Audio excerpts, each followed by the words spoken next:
right, hello everyone. Welcome back to Star Wars: The Living Set. Will, welcome back again. Welcome back. Good to see you. Hey, this is pretty exciting. We're on episode number 10. Our first 10 episodes are all out. Pretty excited, which is pretty darn cool. I didn't, we started doing this, we didn't know where to go, but it's been a lot of fun doing it, so I look forward to continuing to do it. Yeah.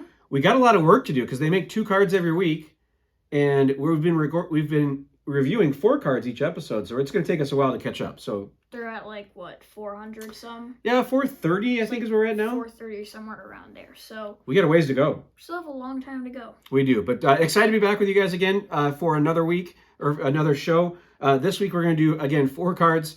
So Will, I'm going to turn over to you first with card number 31, Aurra Sing. So tell us about Aurra.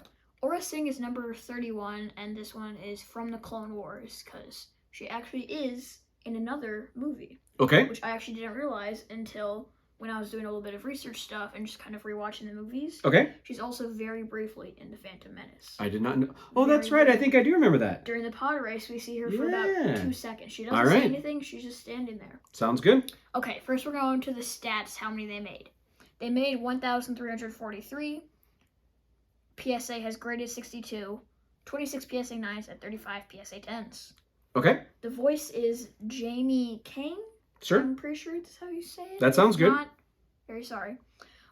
She also voices or acts in Fanboys, which is a Star Wars. Yeah, so she wasn't a voice. She was actually an actress in Fanboys, which if you're a Star Wars fan and you haven't seen Fanboys, you got to go check it out. Not for the kids, but it's really good. She's also in Pearl Harbor, the movie. Yep. And also Cheaper by the Dozen, too. Quite a wide range. Quite a wide range. Yep. She's also in a bunch of other stuff. We just kind of chose the ones that most people would probably know. She was also in Clone Wars as the... I didn't know this. She actually voices several people in the Clone Wars show. Okay. She voices someone named Luce. Not sure who that is. Okay. She voices a Nice Sister, the Customs Droid, Cassie Cryar, and Muck Muck Monkey. Wow, that's a lot going on. And then one of the very sad parts is she first worked with Boba to try and help kill Mace Windu in the Clone Wars. We see her a bunch, then she dies. She's not dead. But then she actually does die. Okay. Very sadly. Yep. We don't actually see it happen. I think we maybe do in like a comic book or something, or maybe fans maybe made like fanfic or something. Okay. But she is killed by Tobias Beckett. Got it. And how did we hear about that happened? We hear it in the Solo movie. So when they go to like the cantina area, they meet Lando. They're trying to bargain with him, and then he says something about like the price, and then we hear Beckett behind him say another price. I forgot what it is exactly. Don't know. Then he puts down the drink, and then Lando turns around and he says, "You're Tobias Beckett. You killed Aurra Sing." So Beckett actually killed her, but then after that he says, "I didn't really kill her. The Fall did. I was just the one who pushed her." Got it. Awesome. Anything else on the Aurra Sing card for this week? Not much, no. All right. We're going to go to card number 32. And guess who we're talking about in 32? Who? Tobias Beckett. The person who actually just killed Aurra Sing.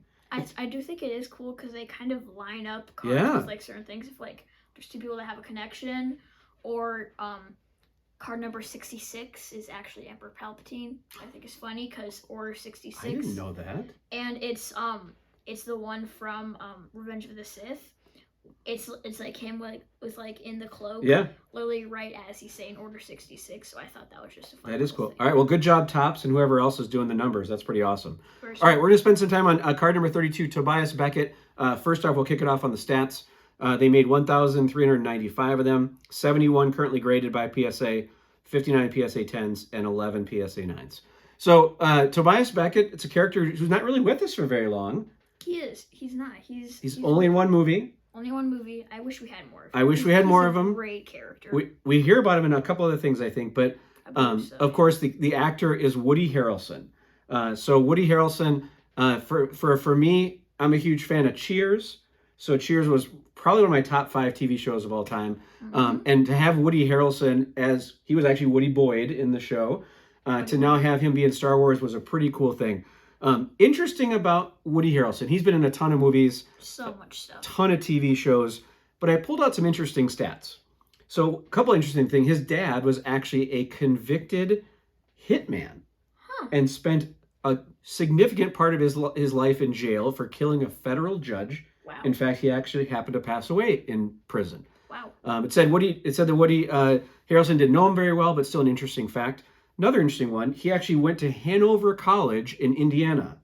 Woody Boyd on Cheers was from Hanover, Indiana. So he was kind of playing a guy from the town where he went to college. Guess who he also met when he was at college at Hanover, Indiana? Who do you mean?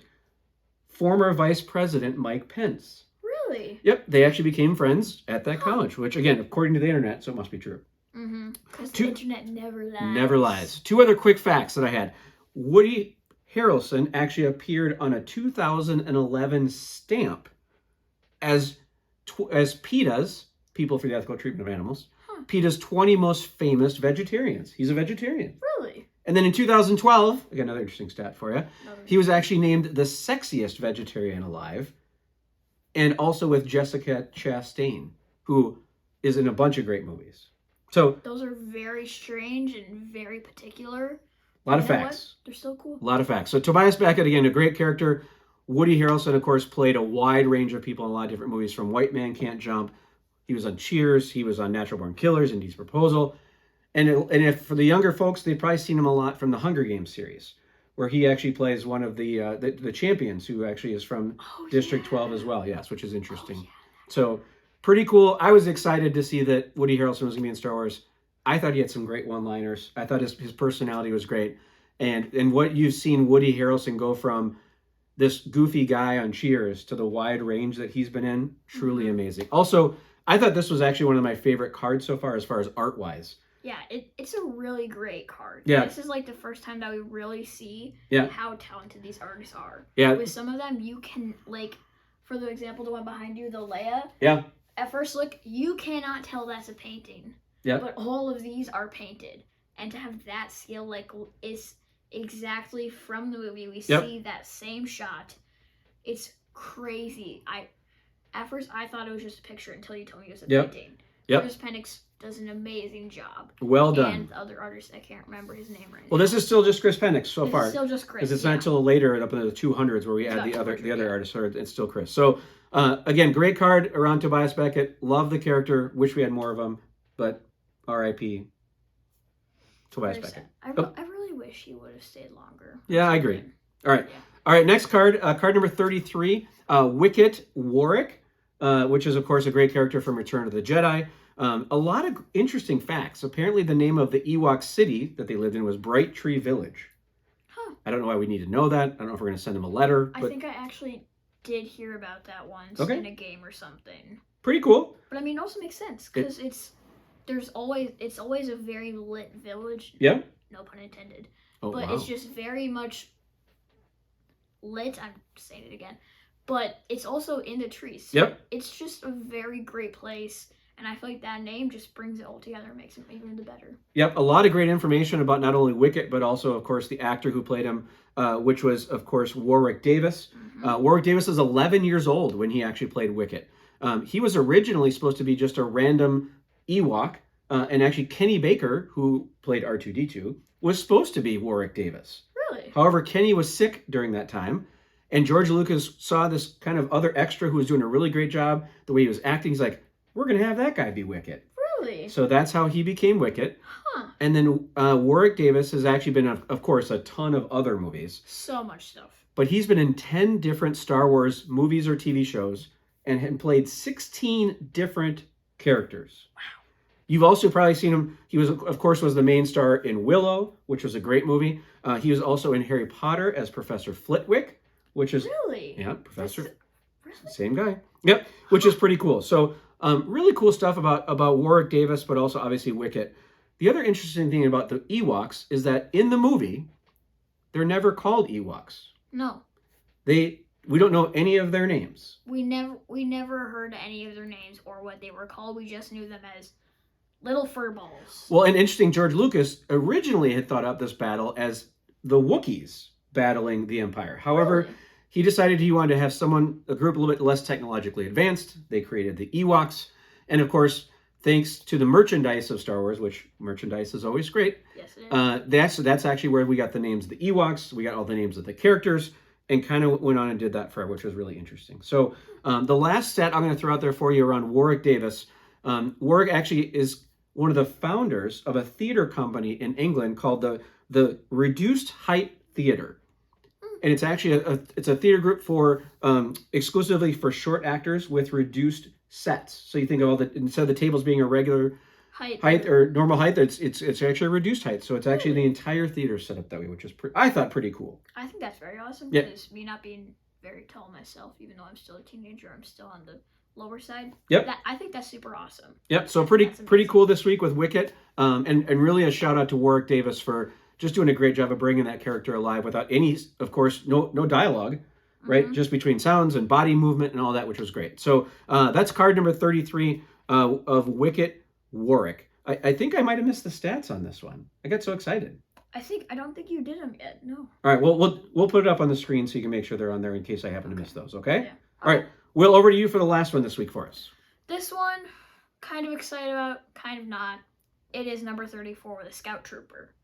Me personally, the Scout Troopers are probably some of my favorite variants of the Stormtroopers. Agreed. I think, especially when, actually no, we're going to talk about that later. Okay. Just the helmet, the armor, the idea of them is just super awesome. Like, even without them, you can't have a full set of variant Stormtroopers. You have to have a Scout, which I thought was very awesome because when I play video games, I'm usually the one who is kind of like the Scout. There you go. First, we're going to stats. They made 1,283.